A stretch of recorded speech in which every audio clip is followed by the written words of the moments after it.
പിന്നെ എങ്ങനെ മലയാളത്തിലേക്ക് ഫസ്റ്റ് പാടി? മലയാളത്തിൽ ആദ്യം ഞാൻ പാടുന്നതാണ് കൊച്ചി രാജാവ് എന്ന് പറയുന്ന സിനിമയിലാണ്. അപ്പം അതിൽ വിദ്യാസാഗർ സാറിൻ്റെ മ്യൂസിക്കിൽ. പക്ഷേ അതിനു മുമ്പ് എനിക്ക് ശരിക്കും ഒരു മ്യൂസിക്കൽ എൻട്രി തരുന്നത് ഗോപി സുന്ദറാണ്. ബിക്കോസ് ഗോപി സ്റ്റാർട്ട് ചെയ്ത സമയത്ത് ഞാൻ ചെന്നൈയിലായിരുന്നു, പഠിക്കുകയായിരുന്നു. അപ്പോൾ ഗോപിയുടെ കൂടെ കുറേ അഡ്വർടൈസ്മെൻറ്റ്സ് പാടിയിട്ടുണ്ട്, ജിംഗിൾസ്. അപ്പോൾ ഒരു ബേസിക്കലി 10-200 പരസ്യങ്ങൾ പാടിയിട്ടുണ്ട് ആ സമയത്ത്. പിന്നെ ഗോപിക്ക് പാടിയത് കേട്ടിട്ട് ഔസേപ്പ് ബച്ചൻ സാറിന് കുറേ ട്രാക്സ് പാടി. പക്ഷേ ആദ്യം സിനിമയിൽ വരുന്നത് കൊച്ചി രാജാവിലെ പാട്ടാണ്. പിന്നീട് ഇപ്പോൾ ഏകദേശം ഒരു 75 മൂവീസ് ഇൻ മലയാളം, തമിഴ്, തെലുഗു പാടി. വിദ്യാസാഗർ, യുവൻ ശങ്കർ രാജ, ബിജിബാൽ, എം ജയചന്ദ്രൻ എല്ലാവർക്കും പാടാൻ പറ്റി. ഇപ്പൊ പറഞ്ഞു പാട്ട് പാടി, പിന്നെ ഒരുപാട് ജിംഗിൾസ് പാടി, ഇതെല്ലാം പാടിയിരുന്നു. പക്ഷെ ഒരു കാര്യം പറയാൻ മറന്നുപോയിട്ട്, ലിറിക്സ് എഴുതിയില്ലേ? എഴുതിയിട്ടുണ്ട്.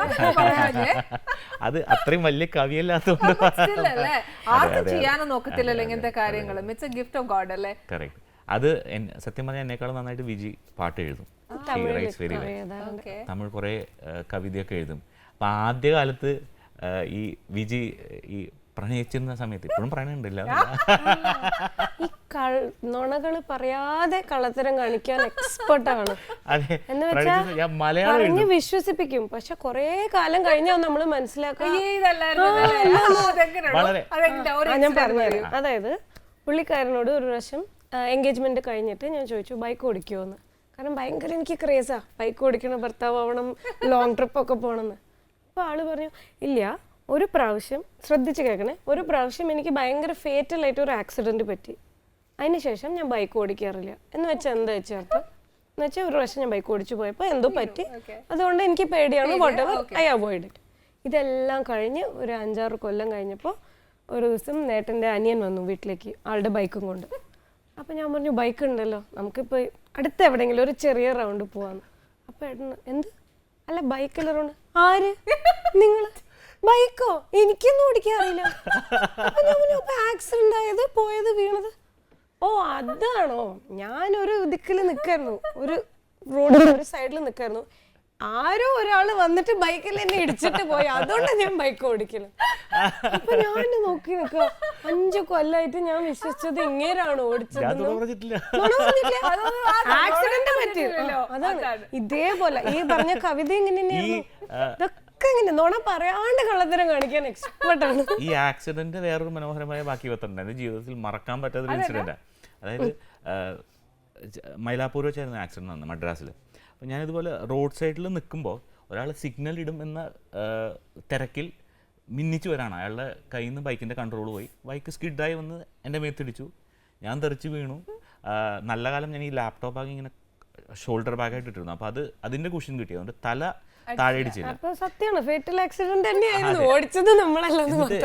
എനിക്ക് നല്ലൊരു ഇമ്പാക്റ്റ് ഉണ്ടായിരുന്നു. അപ്പോൾ നല്ല പെയിനും ഉണ്ടായിരുന്നു. അപ്പോൾ അവിടെയുള്ളവർ ഹോസ്പിറ്റലിൽ എടുത്തുകൊണ്ട് പോയി.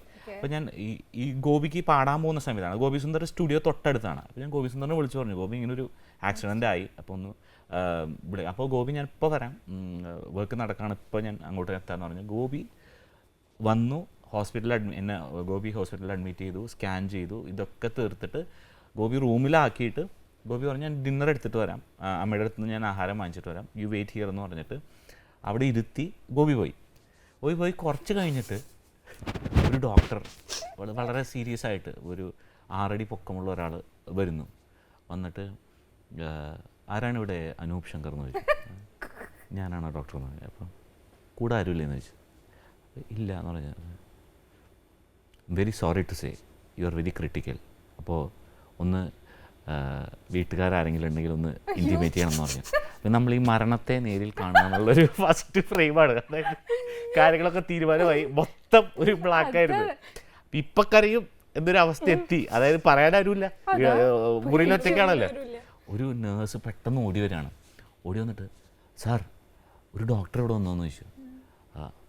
വന്നു സിസ്റ്റർ എന്ന് പറഞ്ഞു. അദ്ദേഹം എന്തെങ്കിലും പറഞ്ഞു എന്ന് ചോദിച്ചു. അപ്പോൾ ഓൾമോസ്റ്റ് കരയാറായി. അതെ, ഞാൻ എൻ്റെ ഭയങ്കര ക്രിട്ടിക്കലാണ്, മൊത്തം പറയാൻ പറ്റാത്ത അവസ്ഥയായി. ആ സിസ്റ്റർ ഒന്ന് കൈ പിടിച്ചിട്ടേ, സാർ വളരെ സോറി, ഞങ്ങളോട് ഒരു ദേഷ്യവും തോന്നരുത്, ഞങ്ങളുടെ MDയുടെ അച്ഛനാണ്, അദ്ദേഹത്തിന് വട്ടായി, എല്ലാ മുറിയും കയറി നിങ്ങൾ ക്രിട്ടിക്കലാണെന്ന് പറഞ്ഞു കൊടുത്ത് നടക്കുമ്പോൾ മനോഹരമായ അനുഭവമായിരുന്നു. ജീവിതത്തിൽ മറക്കാൻ പറ്റൂലേ? ഒരിക്കലും മറക്കൂല. ഞാനും ആക്സിഡൻറ്റും ഈ ജഗതി ചേട്ടൻ്റെ അവസ്ഥയാണ്. ചിൽക്കത്തിലെ ഇടയ്ക്കിടയ്ക്ക് എനിക്ക് ഇടി കിട്ടും. തച്ചൂർ പക്ഷെ കാര്യമായിട്ടൊന്നും പറ്റിയിട്ടില്ല. ഭയങ്കര റിലേഷൻ. ഇൻഫാക്ട് മൂത്ത മോൻ ജനിക്കുന്നതിന് തലേ ദിവസം ഇതും ഒരു വൺ ആക്സിഡന്റ് ആയിരുന്നു. അതായത് ഇതെനിക്ക് സംഭവം ഒരു ക്രൂരമായ ആക്സിഡന്റ് ആയിരുന്നെങ്കിലും ലൈഫിൽ വളരെ ഒരു വലിയൊരു ലെസൺ ഒരൊറ്റ ഇൻസിഡന്റിൽ പഠിപ്പിച്ചു. പക്ഷേ എല്ലാ ആക്സിഡന്റ് കൂടെ ഇതുപോലെ ഒരു ഫണ്ണി എപ്പിസോഡ് അതിന്റെ കൂടെ ഉണ്ടാവും. അതൊന്നും ഒരു പഠിക്കാൻ എന്തെങ്കിലും ആൾക്കുണ്ടാവും. അതായത് ഇവിടെ ട്രിവാൻഡ്രത്ത് ഇതുപോലെ ഷൂട്ട് കഴിഞ്ഞിട്ട് ഞാൻ സ്ഥിരമായിട്ട് തൃശ്ശൂരിലേക്ക് അമൃതയിലാണ് പോകാറ് രാത്രി 12:30. അപ്പം അന്ന് ഈ മോൻ ജനിക്കുന്നത് ഡിസംബർ 18-ാം തീയതിയാണ്. അപ്പോൾ 17-ാം തീയതി ക്രിസ്മസ് വെക്കേഷൻ തുടങ്ങുകയാണ്. അപ്പോൾ എൻ്റെ ട്രെയിൻ ടിക്കറ്റ് കൺഫേം ആയില്ല. Last minute option Volvo bus കയറിയിരുന്നു. ഇവിടെ മ്യൂസിക് കോളേജിൽ നിന്ന് കയറിയിരുന്നു. നല്ല ഷൂട്ടിൻ്റെ ക്ഷീണത്തിൽ ഉറങ്ങിപ്പോയി ഞാൻ. ഭയങ്കര ഡീപ്പ് സ്ലീപ്പായിരുന്നു. 2:30 പുലർച്ചെ 2:30 മണി സമയമാണ്. ഈ വലിയൊരു ഇമ്പാക്റ്റ്. അത് എന്തോ ഇടിച്ചത് ഓർമ്മയുണ്ട്. നോക്കുമ്പോൾ ഞാനും ഡ്രൈവറും ഒരാളും 3 പേരും റോട്ടിൽ കിടക്കുക. റോട്ടിലാണ് 3 പേരും. അതായത് ഒരു ലോറി ക്രോസ് ചെയ്തത്, ബസ് ബ്രേക്ക് ചെയ്തിട്ട് കിട്ടിയില്ല, ലോറി ചെന്ന് ഇടിച്ചു, ലോറി മൂവായി, കണ്ണട ബ്രേക്കായിട്ട് 3 പേര് ആ ഇമ്പാക്റ്റിൽ പുറത്തേക്ക് വീണു. അപ്പോൾ ഈ അന്ന് വിപരീതത്തിന് വെള്ള ഷർട്ടും ചോര ഇങ്ങനെ ബ്ലഡ് ഇങ്ങനെ സ്ക്വീസ് ഔട്ട് ചെയ്തുകൊണ്ടിരിക്കുക. ഭയങ്കര സ്ക്വീസിങ് ആയിരുന്നു. അത് ഈ കണ്ണിൻ്റെ മുകളിൽ ഇവിടെയാണ് ഒരു ഇത് കിട്ടിയത്. അപ്പോൾ ഏറ്റവും ബ്ലഡ് സർക്കുലേഷനുള്ള ഏരിയാസാണ് അത്രേ. അപ്പോൾ ഇത് വരുന്നു. അപ്പോൾ ഏകദേശം വീണ്ടും 2ാമത്തെ എപ്പിസോഡായി. അപ്പോൾ ഞാൻ നേരെ ലേക്ക് ഷോർ ഹോസ്പിറ്റലിന് മുമ്പിലാണ് ആക്സിഡൻറ്റ്. അപ്പോൾ നേരെ അങ്ങനെ തന്നെ പോലീസിൻ്റെ വണ്ടി ഉണ്ടായത്. കറക്റ്റ് ഞങ്ങൾ 3 പേരെ കൊണ്ട് ആശുപത്രിയിൽ പോയി. ഞാൻ വിളിച്ചു പറഞ്ഞു, അമ്മായച്ചൻ്റെ അടുത്ത് വിളിച്ചു പറഞ്ഞു, അതായത് അമ്മാവ ഇതുപോലെ ഒരു ഇടി കിട്ടിയിട്ടുണ്ട്, ഫോണിൽ ബാറ്ററി ഇല്ല, എന്ത് സംഭവിക്കുന്നത് എനിക്ക് അറിയില്ല, എന്തായാലും ലേക്ക് ഷോറിൽ ഉണ്ടാവുമെന്ന് പറഞ്ഞ് ഞാൻ ഫോൺ കട്ട് ചെയ്തിട്ട് ആശുപത്രിയിൽ കയറി. നല്ല കാലം ഞങ്ങൾ 3 പേർക്കും എക്സ്റ്റേണൽ ഇഞ്ചറീസ് ഉണ്ടായിരുന്നുള്ളൂ, വേറെ പ്രശ്നങ്ങളൊന്നും ഉണ്ടായിരുന്നില്ല. ഒരു 10-11 മണിയായപ്പോൾ ഡിസ്ചാർജ് ചെയ്തു. ഇതൊക്കെ ഡ്രസ്സിങ് കഴിഞ്ഞ് ഡിസ്ചാർജ് ചെയ്തു. അപ്പോൾ ഈ കൂടെ ഉണ്ടായിരുന്ന പയ്യനുണ്ടല്ലോ, അവനെ സമാധാനിപ്പിക്കും. നമ്മളൊരു എന്തായാലും സംഘം പിരിഞ്ഞു പോകുന്നതുകൊണ്ട് അവരെ സമാധാനിപ്പിക്കാനായിട്ട്, സാരല്ല മോനെ, ജീവൻ തിരിച്ചു കിട്ടിയില്ലേ, ഒരു ആക്സിഡൻറ്റിലേ ആയുള്ളൂ, കുഴപ്പമില്ല പങ്കെടുത്തുകൊണ്ട്, സാരല്ല മോനെ, ദൈവം കാത്തല്ലോ, ജീവൻ തിരിച്ചു കിട്ടിയില്ലോ എന്ന് പറഞ്ഞിട്ട് സമാധാനിപ്പിച്ചിടും. അവൻ ഭയങ്കര ഡിപ്രസ്ഡാണ്. ഇന്ന് ദിനാശയുടെ കൊടുമുടി കയറിയിരിക്കുകയാണ്. മോൻ കണ്ടാൽ തന്നെ അറിയാം. അപ്പോൾ അവനെൻ്റെ ദയനീയമായിട്ടൊന്ന് നോക്കി, ചേട്ടനങ്ങനെ പറയാം, ചേട്ടനെ ഫസ്റ്റ് സീറ്റിലായിരുന്നിരുന്നേ, ഞാൻ 30ാമത്തെ സീറ്റിലായിരുന്നു. ഞാൻ വന്ന് ഡ്രൈവറോട് ചോദിച്ചു, ചേട്ടാ എറണാകുളം എത്താറായെന്ന് ചോദിച്ചു. മോനെ അടുത്ത സ്റ്റോപ്പാണ്, നീ ഇവിടെ തന്നെ ഇരുന്നോന്ന് പറഞ്ഞ് അവൻ ഇരുത്തിയത് വണ്ടിടിച്ചു. ഈ വരാനുള്ളത് വഴിയിൽ തങ്ങില്ല എന്നുള്ളതിൻ്റെ ഏറ്റവും വലിയ ഉദാഹരണമാണ്. 30ാമത്തെ സീറ്റിലിരുന്ന് വന്നിരുന്നത് ഇടിച്ചു. അവൻ പാവം കഴക്കൂട്ടം ടെക്നോ പാർക്കിലെ സ്റ്റാഫാണ്. അവൻ ഇൻഫോസിസിൻ്റേതോ US പ്രോജക്റ്റിനായി ആദ്യമായിട്ട് അമേരിക്കയിൽ പോകാനായിട്ട് നെടുമ്പാശ്ശേരി എയർപോർട്ടിലേക്ക് പോണ വഴിയായിരുന്നു. ഇപ്പൊ ശരിക്കും ആലോചിച്ചു അനൂപിനെ. ഇപ്പൊ നമ്മളെല്ലാരും ആലോചിക്കുമ്പോ പെട്ടെന്ന് എനിക്ക് ഇപ്പൊ അമ്പിളിച്ചേട്ടനെയാണ് വഴി കൂടെ പോകുന്നതൊക്കെ ഏറ്റുപിടിച്ചു. അല്ലാതെ സ്വന്തമായിട്ടൊന്നും പ്രശ്നമില്ല. ഞാൻ പ്രഗ്നന്റ് ആണ്. അപ്പൊ എപ്പോഴായാലും ഡെലിവറിക്ക് ടൈം ആയി എന്നുള്ള സ്റ്റേറ്റ്. അപ്പൊ രാത്രി 2:30 ഫോൺ വരും അച്ഛന്. അപ്പൊ എനിക്ക് മനസ്സിലായി ഇത് തന്നെ. അച്ഛനാണെങ്കിൽ അയ്യോ അവള് പേടിക്കും, പറയുന്നത് എന്താ ഏട്ടന് ആക്സിഡന്റ് പറ്റില്ല, കുഴപ്പമില്ല, ഇത് എപ്പോഴും ഒന്നും പറ്റില്ല, ഇത് എപ്പോഴുള്ളതാണ്.